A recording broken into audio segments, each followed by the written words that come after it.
Continuamos este programa especial rumbo al Oscar, en efecto, noticias. Y para este segmento me da muchísimo gusto, pero enorme, inconmensurable, que me acompañe mi compañero de Cinemanet, Roberto Ortiz. ¿Cómo estás, Roberto? Pues muy bien, Carlos. Fíjate que lo que nos corresponde a nosotros hablar en este momento es de las películas que llaman los de la Academia en idioma extranjero. Resumamos y digamos simple y sencillamente las películas extranjeras. Estas son las cintas que buscan este premio.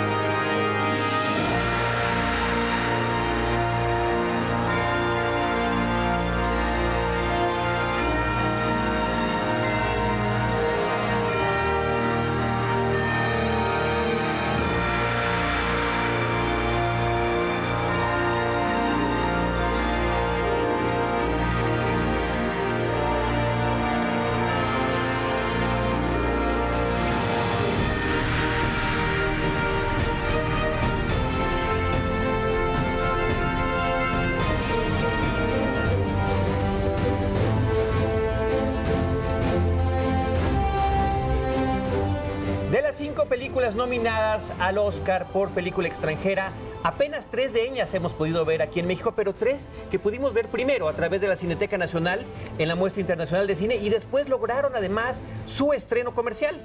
Sí, una película como Ida, por ejemplo, es una cinta polaca que es muy interesante. Esta película puede ganar por su estética de fotografía en blanco y negro, que es espléndida, y en donde no solamente está el aspecto visual, que es muy atractivo, sino también el dramatismo actoral, que nos remite a una historia sencilla. Es una mujer de 18 años que va a hacer sus votos en un convento, pero antes tiene que enfrentarse al mundo exterior a través de un vehículo que es su tía y el horror que ha significado su pasado. El pasado terrible vinculado a la Segunda Guerra Mundial, vinculado a la cuestión del exterminio. Y Roberto, es una película que es la única de estas 5 películas que tiene una doble nominación. Como mencionas, la fotografía logró colarse a la nominación de fotografía independientemente. Es una fotografía muy especial, estamos hablando de un blanco y negro, pero no nada más eso, sino la forma en la que en cada toma plantean la cámara. Sí, lo que pasa es que es una película que tiene que ver también con la nostalgia del director, la nostalgia hacia su infancia, porque él es un cincuentón que regresa a Polonia, que decide por eso utilizar el blanco y negro, porque tiene que recordar no su infancia, sino elementos del pasado de su país, y por otra parte utiliza el formato cuadrado, ¿sí? No utilizado últimamente, y por eso finalmente es una cinta de registro. Es ciertamente nostálgico, pero que tiene que ver con el pasado histórico, no solamente del horror de la Segunda Guerra Mundial, sino también de lo que significó el manejo terrible del comunismo en Polonia. Y la otra cosa, finalmente, que es la fe. Sí, es un país claro, muy religioso. De otra manera no se explicaría uno de los últimos papas que emana de este país, es cómo la fe es la vertiente, el elemento que puede ser la fortaleza de un personaje para decidir en su vida lo que debe de hacer. Por otra parte, Roberto, tenemos la película Relatos Salvajes de Damián Cifrón. Una película que yo catalogué entre mis favoritas del año por lo divertida que es, un humor negro increíble que maneja, pero presentado a través de diferentes historias.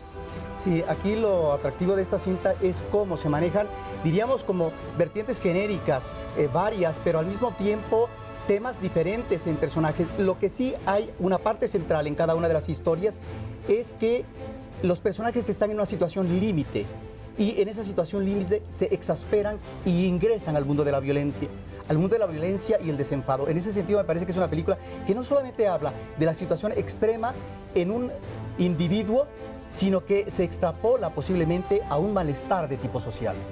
La película Mandarinas de Estonia es una película que aún no se ha estrenado en nuestro país, pero que además significa para Estonia la primera ocasión en que su país logra este momento de poder estar entre esas películas finalistas. Roberto, esta es una película muy interesante, se refiere a hechos a principios de los años 90 en ciertas regiones donde se confluye Georgia, Rusia, el pleito por la tierra y cuál es el papel de los inmigrantes de Estonia que tienen que decidir entre sí quedarse a defender lo poco que tienen allí, lo que han construido, o tendrán que regresarse a su país. Sí, es una película que difícilmente va a ganar. pero es muy importante que un país como Estonia esté presente, porque tiene que ver con la guerra, porque tiene que ver con el presente no remoto, sino de hace apenas unos años, pero es el horror de la guerra en función de qué, Carlos, de la posible solidaridad que un personaje puede demostrar ante personajes que por la guerra amanecen heridos a la puerta de su casa. Y lo que significa poder tener de repente heridos a miembros de ejércitos contrarios y cómo podrá ser su coexistencia. ¿Se podrá llegar a un momento de paz, aunque sea breve? Me parece que esas formas que explora la película de cómo reaccionan estos personajes, también en situaciones límites, fíjate como lo mencionabas con Ratos Salvajes, nada más que en otro contexto mucho más fuerte. Vamos a hablar ahora de la película rusa Leviatán, una película de Andrei Svanetskix. Esta película, Roberto, toca un tema tremendo que es el de la corrupción. Sí, aquí es una película, bueno, el director ya en su obra cinematográfica sí se observa una afiliación por el tema del poder, en este caso el poder del padre, el poder individual, pero aquí es el poder de tres áreas. Por un lado, la parte eclesiástica, el poder político, el poder económico, de tal manera que estamos ante un retablo, yo diría, sociopolítico de lo que está sucediendo a Rusia y por lo tanto a Putin, al presidente, al ministro de Rusia, no le gustaría que fuera premiado. Muy bien, pues vámonos ahora a hablar, pues ya nada, de Mauritania, la película Timbuktu. Esa no ha llegado a México, no la hemos podido ver, pero es una película que tuvo su participación en el último Festival de Cannes. Roberto, vamos a presentar lo que han significado las películas mexicanas que han intentado llegar hacia el Oscar o las que han sido nominadas. Efectivamente, ahí parece ser que ha habido una falla por parte de la Academia Mexicana, pero esto es lo que finalmente ha propuesto. Muy bien, veámoslo. El cine mexicano ha sido nominado 8 veces al Oscar en la categoría de Mejor Cinta de Lengua No Inglesa. Macario, Ánimas Trujano, Tlayucan, Actas de Marusia, Amores Perros, El Crimen del Padre Amaro, El Laberinto del Fauno y Beautiful. Sin embargo, nunca ha obtenido la codiciada estatuilla.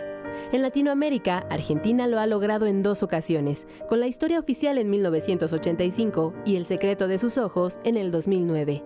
En México, en un primer momento se nombraron directores de la época de oro como Roberto Gabaldón con Macario e Ismael Rodríguez en Ánimas Trujano. Más adelante hubo excesiva euforia por el prestigio de Arturo Ripstein con Principio y Fin, Profundo Carmesí y El Coronel no tiene quien le escriba. Inútilmente se dio un giro con la apuesta formal, genérica o temática con películas como Cabeza de Vaca, La Tarea, Cronos, Entre Pancho Villa y una mujer desnuda, Amores Perros, Arotolbukin y Luz Silenciosa. Recientemente se pensó que la clave era abordar realidades cruentas como el narcotráfico y la inseguridad.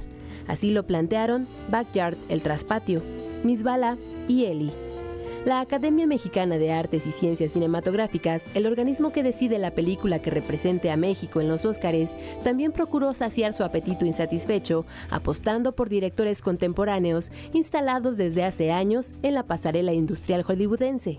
En esta especie de reivindicación nacionalista absurda están los casos de Guillermo del Toro y Alejandro González Iñárritu con El Laberinto del Fauno y Beautiful, 2 filmes que muy poco tienen de mexicano si se considera su inserción en el rubro de la coproducción. Salvo excepciones que no han sido la norma, el cine mexicano no ha ganado la estatuilla dorada porque no ha refrendado calidad y rigor. No se ha ubicado en el contexto de la moda de autores o cinematografías nacionales. Simplemente el tamaño de las producciones no dieron el margen de maniobra adecuado. Más que cálculos prometedores de ensayo y error, la desventura fue la constante. Y no puede ser de otra manera cuando existe mucho ruido y pocas nueces.